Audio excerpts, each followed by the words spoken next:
கட்டுரை வகுப்புவாரி பிரதிநிதித்துவம்.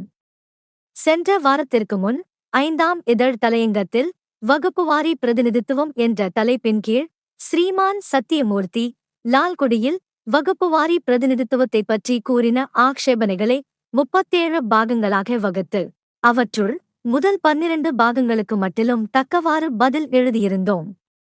மிஞ்சிய 25 பகுதிகளுக்கும் இவ்வாரம் சில எழுத முற்பட்டுள்ளோம். அவையாவன பின்வருமாறு.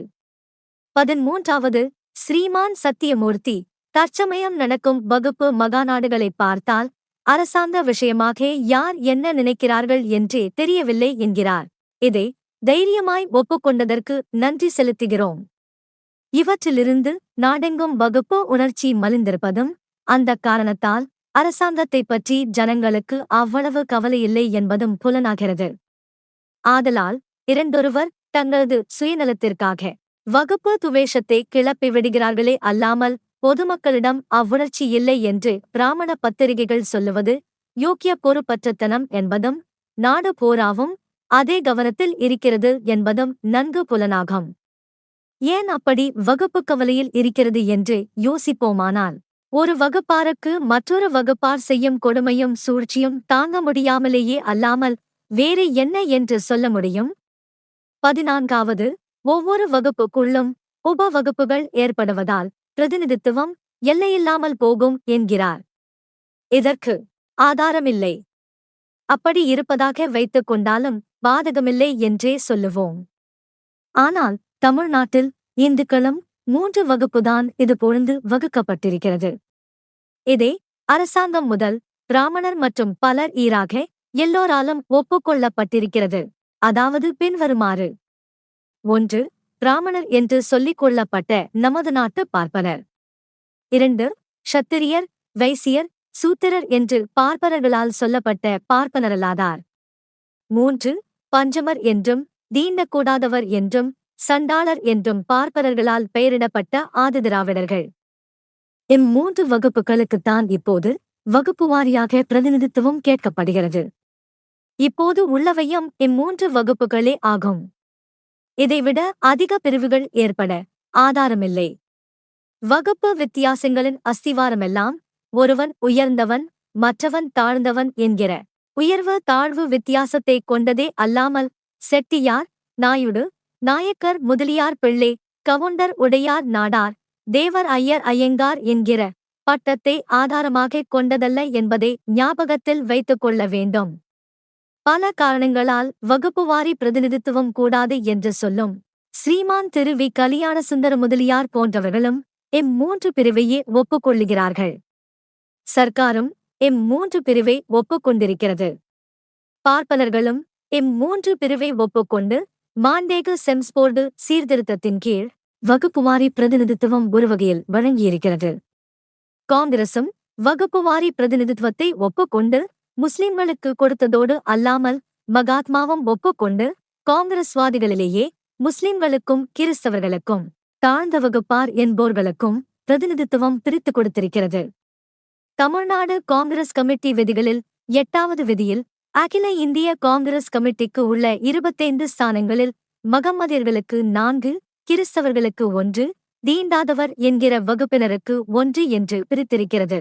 அகில இந்திய காங்கிரஸ் கமிட்டி என்பது தற்சமயம் எப்படி இருந்தாலும் மகாத்மா தலைமையின் போது அதுதான் இந்தியாவின் அரசியல் ஸ்தாபனம். அதைத்தான் இந்திய தேசிய பார்லிமெண்ட் என்றும் சொன்னோம்.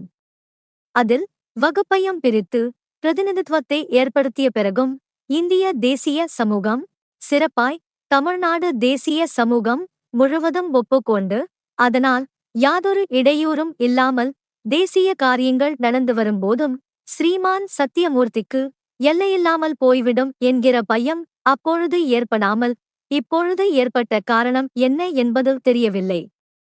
15வது வகுப்புவாரி பிரதிநிதித்துவம் ஏற்பட்டதானால் சட்டசபைகள் வகுப்பு காட்சியாய் முடியும் என்கிறார். இந்தியா தேசமெங்கும் வகுப்பு காட்சியாய் இருக்கும்போது அதற்கு ஏற்பட்ட சட்டசபை அதைப் போலவேதான் இருக்க முடியும். அப்படிக்கில்லாமல் எல்லா வகுப்புக்கும் ஒரே வகுப்பார் பிரதிநிதியாய் இருக்கிறார்கள் என்றால் இந்தியாவே இந்தியர்களின் நன்மைக்கு இந்தியர்களே ஆள வேண்டும் என்று கூறுவதற்கும் இந்தியாவிற்கு முழு சுதந்திரம் வேண்டும் என்று கேட்பதற்கும் பொருள் என்ன?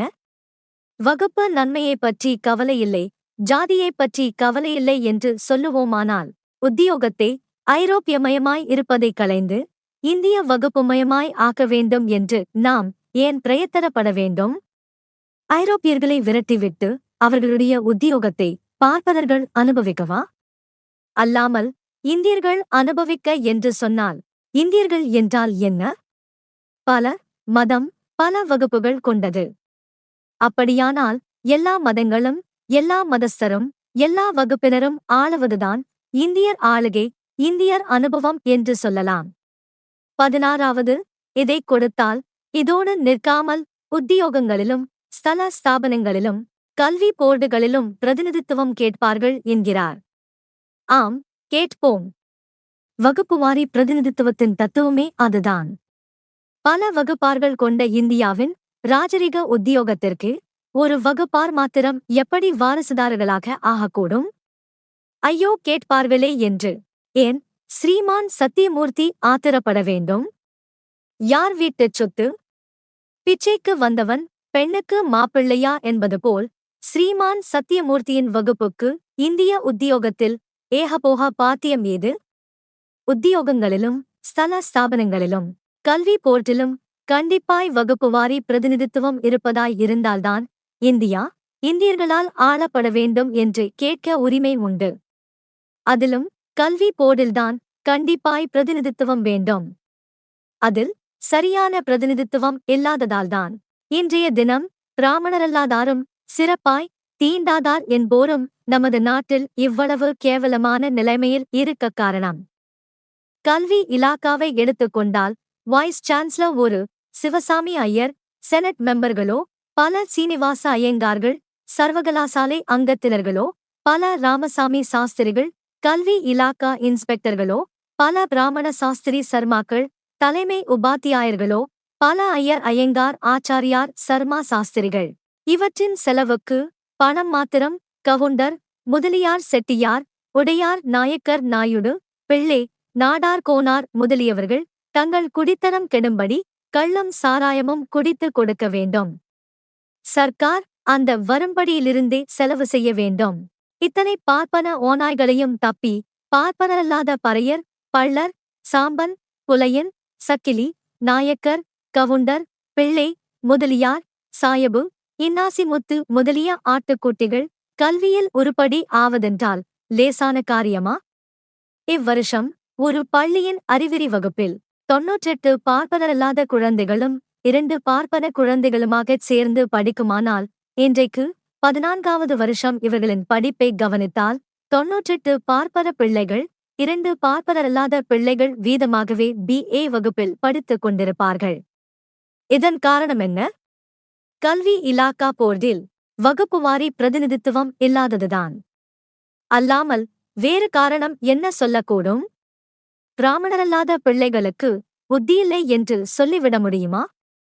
ஒவ்வொரு இலாக்காவிலும் பள்ளிக்கூடங்களிலும் வகுப்புப்படி உபாத்தியாயர்களை நியமித்தால் கண்டிப்பாய் எல்லா வகுப்பு பிள்ளைகளும் சமமாக படிக்க வசதி ஏற்படும். இப்போது கல்வி இலாக்காவில் வகுப்புவாரி பிரதிநிதித்துவம் ஏற்படாத காரணமே பிராமணரல்லாதார் கல்வி கற்காமல் இருப்பதற்கும், முக்கியமாக தேசத்திற்கு உபயோகமான கல்வி ஏற்படாமல் இருப்பதற்கும், கற்ற கல்வியும் அடிமைத்தனத்திற்கும், இழி தன்மைக்கும், நீச்ச புத்திக்கும், சுயநலத்திற்கும் உதவவும் கொடுமையான சூழ்ச்சிமுறையை ஏற்படுத்துவதற்கும் காரணமாய் இருந்து வருகிறது. நமது நாட்டை கொள்ளையடிக்க வந்தவர்கள் அந்நிய அரசாங்கத்தார், நமது நாட்டுக்கு காவற்காரர்களாய் ஏற்பட்டவர்களோ நமது பார்ப்பனர்கள், கொள்ளைக்காரர்களும் காவற்காரர்களும் ஒன்றுபட்டுவிட்டால் நமது கதி என்னவாகும் என்பதை சொல்ல வேண்டுமா? 17வது 18வது உத்தியோகம் பெற்றால் பெற்றவருக்குத்தான் நன்மையே தவிர வகுப்புக்கு நன்மையில்லை என்கிறார். மேலும் 19-20 ஒவ்வொரு வகுப்பைச் சேர்ந்த உத்தியோகஸ்தரும் தங்கள் வகுப்புக்கு என்ன நன்மை செய்வது என்று எண்ணுவார்களே தவிர தேசத்தை கவனிக்க மாட்டார்கள் என்றும் சொல்லுகிறார். இங்கு முன்னுக்குப் பின் முரண்பட பேசியுள்ளார் என்பது வாசகர்களுக்கே தெரியும். ஒவ்வொரு வகுப்பாரும் தத்தம் வகுப்பை பார்த்து கொண்டுதான் தேசத்தை பார்க்க முடியும். அவரவர் பெண்டு பிள்ளைகளை பட்டினி போட்டு வைத்துவிட்டு பிராமணர்களுக்கு சமாராதனை செய்தால் அதேபோல முட்டாள்தனமான காரியம் வேறொன்றும் இருக்காது. பல வகுப்புகள் சேர்ந்ததுதான் நம் நாடு.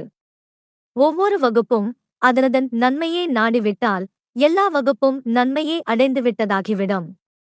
அப்போது நாடு முழுவதும் நன்மையே அடைந்ததாகிவிடும். 18வது, 105 பேருக்கு மேல் உத்தியோகம் கொடுக்க முடியாது என்கிறார். அப்படியே வைத்துக் கொள்வோம். அந்த 105 வீதத்தையே வகுப்பு எண்ணிக்கைக்கு தகுந்த வீதம் வைத்துக் கொள்ளுவதில் ஆக்ஷேபனை என்ன? 21வது, ஸ்தல ஸ்தாபனம், கல்வித்துறை இவைகளுக்கு வகுப்புவாரி பிரதிநிதித்துவம் அனாவசியம் என்கிறார்.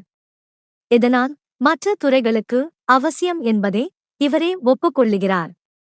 ஸ்தல ஸ்தாபனத்திற்கும் கல்வித்துறைக்கும் மாத்திரம் இவர் ஏன் பயப்பட வேண்டும்? முன் சொன்னது போல பிராமணர்களின் அட்டூழியத்திற்கு அவர்களுக்கு முக்கிய ஆதாரமாயிருப்பது கல்வித்துறையே. ஆதலால் எது போனாலும் அது மாத்திரம் தங்கள் கையை விட்டு போகக்கூடாது என்று இவ்வளவு தூரம் மாயக்கண்ணீர் வடிக்கிறார். 22வது, தாழ்ந்த வகுப்புக்கு நியமனமே போதும் என்கிறார். அப்படி போதாவிட்டால் 23இல் அவர்கள் ஓட்டுரிமையை தாராளமாக்கி மற்ற தொகுதிகளுடன் சமமாய் தேர்தல் நடத்துவது நலம் என்கிறார். இவைகளில் இருக்கும் திருட்டுத்தனம் படிப்பவருக்கு விளங்காமல் போகாது.